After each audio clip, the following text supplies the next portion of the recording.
மத்திய கல்வி அமைச்சர் பதவி விலக வலியுறுத்தி வரும் 20ஆம் தேதி டெல்லியில் நடைபெறவுள்ள போராட்டத்தில் ஒட்டுமொத்த இந்திய மாணவர்களும் திரள வேண்டும் என கரப்பான்பூச்சி ஜனதா கட்சி அழைப்பு விடுத்துள்ளது.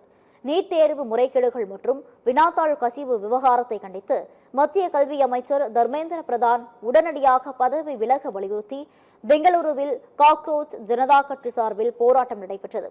கொட்டு மழையையும் பொருட்படுத்தாமல் இதில் நூற்றுக்கணக்கான இளைஞர்கள் பங்கேற்று மத்திய அரசுக்கு எதிராக முழக்கங்களை எழுப்பினர்.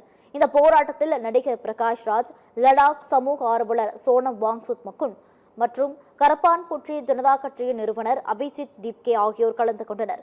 போராட்டத்தில் பேசிய பிரகாஷ் ராஜ், தேர்ந்தெடுக்கப்பட்ட தலைவர்கள் தங்களின் கடமைகளை சரியாக செய்ய வேண்டும் என்று வலியுறுத்தினார்.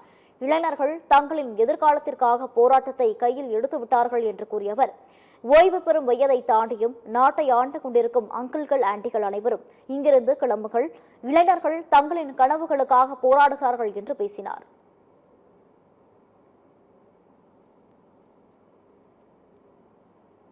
போராட்டத்தில் பேசிய கரப்பான்பூச்சி ஜனதா கட்சியின் நிறுவனர் அபிஜித் தீப்கே, இந்த சீர்குலைந்த கல்வி அமைப்பை கேள்வி கேட்கும் போதெல்லாம் தங்களை அதிகார வர்க்கத்தினர் கரப்பான்பூச்சிகள் என்று அழைக்கிறார்கள் என்று கூறினார்.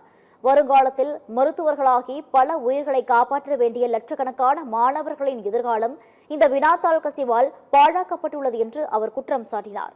இதற்கு காரணமான கல்வி அமைச்சர் பதவி விலகும் வரை எங்கள் போராட்டம் ஓயாது என்று கூறிய அபிஜித் தீப்கே, வரும் 20ஆம் தேதி டெல்லி ஜந்தர் மந்தரில் நடைபெறவுள்ள மிகப்பெரிய முற்றுகை போராட்டத்தில் ஒட்டுமொத்த இந்திய மாணவர்களும் திரள வேண்டும் என்று அழைப்பு விடுத்துள்ளார்.